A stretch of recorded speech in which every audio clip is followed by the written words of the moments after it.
మరి వాళ్ళు వచ్చేటప్పుడు ఎవరైతే ఆ శశిధర్ని కానీ పిఏ అదేవిధంగా వీరభద్రరావుని కానీ లేక ఎవరైతే కబ్జా మాధవరెడ్డిని కానీ లేక లేడీ డాన్ ఎవరో ఉందో ఆమెను కానీ వీళ్ళందరినీ కూడా తీసుకొచ్చి అక్కడ ప్రజెంట్ చేసి మరి డైరెక్ట్గా మాట్లాడించవచ్చు.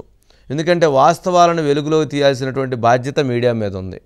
మరి ప్రజలు ఇంత ఆర్తనాదాలు ఇంత ఆవేదన సినిమా థియేటర్లో టిక్కెట్లు కొనడానికి వచ్చినట్టుగా కంప్లైంట్లు ఇవ్వడానికి వచ్చారంటే ఇంతవరకు ఈ భారతదేశ చరిత్రలో ఒక మాజీ మంత్రి మీద ఒక పొలిటికల్ లీడర్ మీద కంప్లైంట్లు ఇవ్వడానికి అలాగా వచ్చి వేల మంది క్యూ లైన్లో నుంచోవటం అనేటువంటిది నిజంగా మనం భవిష్యత్తులో చూస్తామో చూడమో కూడా అర్థం కావట్లేదు. అంతమంది రికార్డ్స్ తీసుకొని వచ్చారనంటే నిజంగా ఎంతటి దుర్మార్గం జరిగి ఉంటే వాళ్ళు వచ్చి ఉంటారు, ఎంతటి అన్యాయం జరిగి ఉంటే వాళ్ళు ఆ విధంగా వచ్చి ఉంటారు. ఇప్పుడు రేపు వాళ్ళందరూ వస్తారు, వాళ్ళందరూ మరి వచ్చి వీళ్ళు కూడా వచ్చి వాళ్ళ వర్షన్ వినిపించి లేదు మేము తప్పు చేసాము, ఆ తప్పు చేయలేదు, మేము నిజాయితీగా ఉన్నాము, మా మీద కావాలని ఎలిగేషన్ చేస్తున్నారని చెప్పమనండి. వాళ్ళు నిజంగా ఏ పొలిటికల్ పార్టీకి ఎఫిలియేషన్ కాదు, ఏ పొలిటికల్ పార్టీకి సంబంధం ఉన్నటువంటి వాళ్ళు కాదు, కామన్ మ్యాన్. ఇందాక వచ్చిన మహిళ ఎవరు, ఇప్పుడు వచ్చినట్టు వాళ్ళందరూ ఎవరు, వాళ్ళని చూస్తే ఏమర్థం అవుతుంది? మరి వీటన్నిటికీ కూడా ఆన్సర్ చేయాల్సినటువంటి అవసరం ఉంది. సరే, అట్లాగే దినకర్ ఏంటి ఇన్వెస్టిగేషన్ ఎంతవరకు వచ్చింది? ఇన్వెస్టిగేషన్ ప్రక్రియలో ఇప్పుడు మరి శశి అనే అతను దొరికాడా, లేక లేడీ డాన్ దొరికిందా, లేదా కబ్జా మాధవరెడ్డి దొరికాడా, ఏంటి అసలు ఇప్పుడు వీళ్ళందరూ ఎక్కడున్నట్లు, వీళ్ళు ఏంటి ఇన్వెస్టిగేషన్ ప్రక్రియ?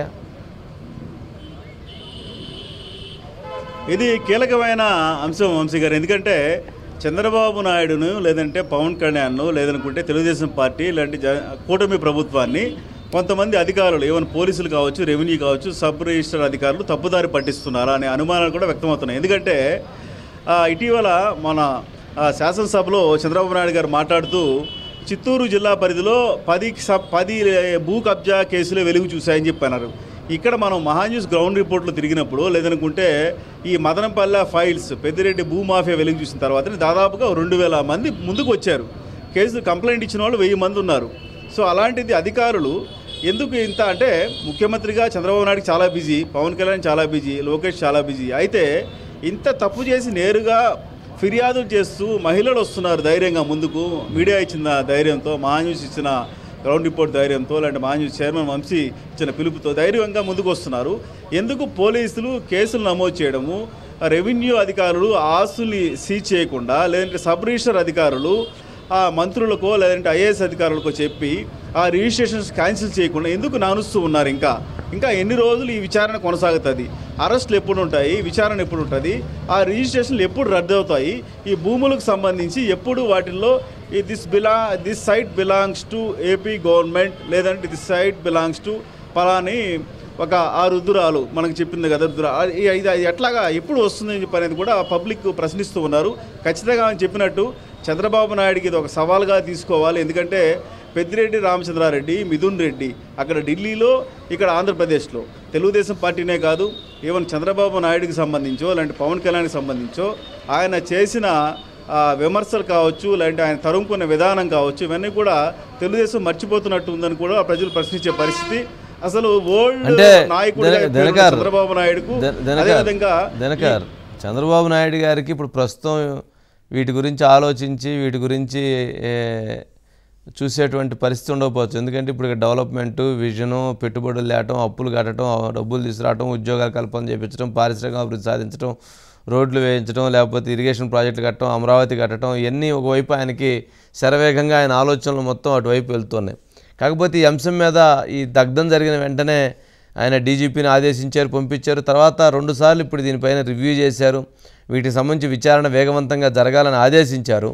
కానీ అధికారులు కొంతమంది కింది స్థాయిలో ఉన్నటువంటి అధికారులు ఇంకా కూడా కొంత కుమ్మక్కయ్యి కొన్ని విషయాలను, వాస్తవాలను వెలుగులో తీసుకురాకుండా ఆపుతున్నటువంటి ప్రయత్నం కూడా చెప్తూ ఉన్నారు. సరే, ఇదంతా ఒక సెటప్, ఇదొక అంశం సంబంధించినటువంటిది. సెకండ్ పాయింట్, అసలు ఇప్పుడు వైఎస్ఆర్సీపీ పార్టీ నేతలు మాట్లాడుతున్నటువంటి టాపిక్ ఏంటంటే ఇది పొలిటికల్గా చంద్రబాబు నాయుడు గారికి, పెద్దిరెడ్డి రామచంద్రారెడ్డి గారికి ఉన్నటువంటి ఒక వివాదంతో దీన్ని వివాదం చేస్తున్నారు అనేటువంటి దాని ఒక ప్రచారం తీసుకొచ్చేటువంటి అంశం చేస్తున్నారు. అంటే వాస్తవంగా అది పొలిటికల్ వివాదమా, లేక నిజంగా మరి ప్రజలు వచ్చి కామన్ మ్యాన్ వచ్చి మా భూములు లాక్కున్నారని చెప్పేటువంటి వివాదమా ఏంటి? అంటే ఈ వివాదాన్ని ఎలా చూడాలి, ప్రజలు ఎలా అర్థం చేసుకోవాల్సినటువంటి అవసరం ఉంది. వంశీ గారు మీరు చెప్పినట్టు అసలు మహాన్యూస్ చైర్మన్ వంశీగా మీరు క్లియర్గా ఉంటారు, ఎక్కడ ఎలాంటి భూదోపిడీలు వివాదాలు లేదంటే క్విట్ ప్రోకో కేసులు లేవు మిగతా సంస్థల మీద ఉన్నట్టు. అయితే అదేవిధంగా సేమ్ చంద్రబాబు నాయుడు లేదంటే చిత్తూరు జిల్లా నుంచి కిరణ్ కుమార్ రెడ్డి వీళ్ళు పనిచేశారు ముఖ్యమంత్రులుగా, వీళ్ళెవరి మీద రాలేదు భూ దోపిడీ ఆరోపణలు, లేదంటే భూ కబ్జాలు, లేదంటే చంద్రబాబు నాయుడు కుటుంబం మీదో లేదంటే నల్లారి కిరణ్ కుమార్ రెడ్డి కుటుంబం మీదో రాలేదు. కేవలం పెద్దిరెడ్డి రామచంద్రారెడ్డి మీద ఎందుకు ఇలాంటి ఆరోపణలు వస్తున్నాయి? వీళ్ళంటే పబ్లిక్ డబ్బులు ఇస్తే వస్తున్నారా? వాళ్ళంతా above middle class, below middle class, రైతులు, అదేవిధంగా కూలీ పని చేసుకునే వాళ్ళు, లేదంటే పొదుపు చేసుకొని ఇల్లు స్థలాలు కొనుక్కునే వాళ్ళందరూ వచ్చి ఎందుకు ఫిర్యాదు చేస్తారు? అదే చెప్తున్నారు, చంద్రబాబు నాయుడికి ప్రపంచ స్థాయి గుర్తింపు ఉంది, పెద్దిరెడ్డి రామచంద్రారెడ్డి స్థాయి ఒక మద్యం అమ్మేవాడు, లేదంటే అక్రమ మైనింగ్ చేసేవాడు, లేదనుకుంటే పూర్తిగా భూ కబ్జాలు చేసేవాడు పేరు. చంద్రబాబు నాయుడికి పెద్దిరెడ్డి రామచంద్రారెడ్డికి అసలు ఏంటి వివాదం? ఆయన స్థాయి ఎక్కడ, ఈయన స్థాయి ఎక్కడ? పెద్దిరెడ్డి రామచంద్రారెడ్డి మహా అంటే చిత్తూరు జిల్లాలో తెలుసు, లేదనుకుంటే ఆంధ్రప్రదేశ్లో ఒక రౌడీగానో దోపిడీదారుడుగానో, అంటే మిథున్ రెడ్డి ఇక్కడ వైసీపీకి సంబంధించి జగన్మోహన్ రెడ్డికి సంబంధించి వ్యక్తిగానే తెలుసు. అలాంటి ఆరోపణలు ఉన్నాయిలే, అంటే ఈ వివాదాల తర్వాత ఇవన్నీ బయటకు వచ్చిన అటువంటి వివాదాలు ఉన్నాయి అని చెప్పి భావించాలి. ఓకే, సరే దినకర్, మరి చూద్దాం మరి వీటిపైన ఏం జరుగుతుంది, ఏం జరగబోతుంది అనేటువంటి దాన్ని చూద్దాము. వీటికి సంబంధించి మరిన్ని అప్డేట్స్ చూద్దాం. Mohan good evening. ఏంటి మోహన్, ఇప్పుడు ఎవరు ఇందుట్లో శశిధర్ కానీ లేదా వీళ్ళు ఎవరు దొరికారా? కబ్జా మాధవరెడ్డి ఎక్కడ? అసలు వీళ్ళందరూ ఎవరైతే ఇప్పటి వరకు పెద్దిరెడ్డి పక్కన హావా నడిపినటువంటి వాళ్ళు, మొత్తం చక్రం తిప్పినటువంటి వాళ్ళు, ఈ బెదిరింపులు చేసినట్టు, ఇప్పుడు పెద్దిరెడ్డి ప్రతిసారి పోయి బెదిరించిన ఆయన పేరు చెప్పి వీళ్ళంతా సెటిల్మెంట్ చేసినటువంటి వాళ్ళందరూ వాళ్ళు ఎక్కడున్నారు, ఏమైపోయారు, వాళ్ళ ఇన్వెస్టిగేషన్ ఎక్కడ, వాళ్ళ అరెస్టులు జరుగుతున్నాయా లేదా ఏంటి? సార్, మదనపల్లి అగ్ని ప్రమాదం ఫైల్స్ ఘటనపైన కూడా ఏదైతే ఇప్పటికే పోలీసులు శరవేగంగా కూడా విచారణ చేపట్టారు. ప్రతిరోజు కూడా అటు ముఖ్యమంత్రి చంద్రబాబు నాయుడు గారు, అదేవిధంగా రాష్ట్ర డీజీపీ, సిఐడి చీఫ్ ముగ్గురు కూడా ప్రతిరోజు దీని అప్డేట్స్ పైన కూడా క్లారిటీ తీసుకునే అంశంలో కూడా ముందుగా వెళ్తున్నారు పరిస్థితి. ఈ నేపథ్యంలో ఇప్పటికే దాదాపు మాధవరెడ్డి పైన, అదేవిధంగా శశికాంత్ సార్, ఏదైతే మాజీ మంత్రి పెద్దిరెడ్డి రామచంద్రారెడ్డి పిఏగా ఉన్నటువంటి శశికాంత్ హైదరాబాద్ లో కూడా అయ్యప్ప సొసైటీలో ఉన్నట్టు గుర్తించారు. అక్కడ ఆయన అపార్ట్మెంట్ లో కూడా దాదాపు 4 బాక్సులు దస్తావేజులు కూడా సీజ్ చేసినట్టు కూడా సమాచారం ఉంది. మరోపక్క ఏదైతే మదనపల్లి కార్పొరేషన్ కి వైస్ చైర్మన్ గా ఉన్నటువంటి వ్యక్తిని కూడా అదుపులోకి తీసుకున్నారు. అదేవిధంగా ఒక కార్పొరేటర్ భర్తను కూడా అదుపు తీసుకున్నారు. వీళ్ళందరినీ కూడా విచారణ చేపడుతున్నారు. మాధవరెడ్డిని రేపు ఎల్లుండి కూడా అరెస్ట్ చేయబోతున్నట్టు కూడా ఒక సమాచారం. దీంతో పాటు దాదాపు ఇప్పటికే 10 మంది పైన కూడా కేసులు నమోదు చేసి వాళ్ళందరినీ కూడా అదుపులో తీసుకున్నారు. మరోపక్క ఏదైతే మదనపల్లి మాజీ ఎమ్మెల్యే అయినటువంటి నవాజ్ బాషా కూడా దీంతో కొద్దిగా కష్టం ఉందని చెప్పి ఆయన కూడా కేసు నమోదు చేశారు. మరోపక్క తంబలపల్లిలో ఏదైతే మాజీ మంత్రి పెద్దిరెడ్డి రామచంద్రారెడ్డి సోదరుడైనటువంటి ద్వారకానాథ్ రెడ్డి పైన కూడా రేపు ఎల్లుండి కూడా కేసు నమోదు చేయబోతున్నారు. సో దాదాపు 246 ఎకరాలు మాజీ మంత్రి పెద్దిరెడ్డి రామచంద్రారెడ్డికి సంబంధించినటువంటి కుటుంబ సభ్యుల పైన రిజిస్టర్ అయి ఉంది.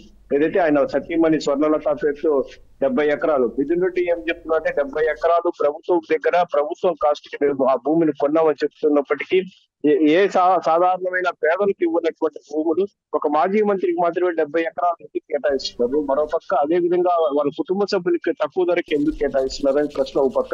ఇవన్నీ కూడా దీంతో పాటు పువ్వునూరులో, అదే విధంగా మదనపల్లిలో ఏదైతే రోడ్ సైడ్ కార్నర్ బిట్లు ఉంటాయి దానిపైన స్కెచ్ చేసి కూడా కానీ స్కెచ్ వేయటం ఇవన్నీ జరుగుతూ ఉంటాయి అనుకో. మామూలుగా వంశీ గారు, అర్బన్ ల్యాండ్ సీలింగ్ చట్టం కింద ఒక్కొక్క మనిషికి ఒక మగాని 27 ఎకరాల కన్నా ఎక్కువ ఉండకూడదు ఒక చట్టం ఉంది. మరి ఇన్ని 100 ఎకరాలు వీళ్ళు కబ్జా చేస్తే మళ్ళీ అఫిడవిట్ లో మరి అందులో పొందుపరచకపోతే అదే దట్ ఈస్ పెద్దిరెడ్డి. ఇప్పుడు అందుకనే కదా కోర్టులో వేశారు. పోతే కేసు ఎగిరిపోయేటువంటి పరిస్థితి వస్తుంది, ఎమ్మెల్యే ఇదే వెళ్ళిపోయేటువంటి పరిస్థితి. ఎందుకంటే అఫిడవిట్లో కనుక తప్పులు చూపిస్తే మాత్రం దాని మీద పనిష్మెంట్ చాలా సీరియస్గా ఉంటుంది. మరి అందుకని కేసులు కానీ ఆస్తులు కానీ వాటి వివరాలు కానీ కరెక్ట్గా పొందుపరచాలి. అటువంటి పొందుపరచలేదని ఇప్పుడు ఆయన మీద హైకోర్టులో కేసు వేశారు. అది కూడా సీరియస్ ఇష్యూ.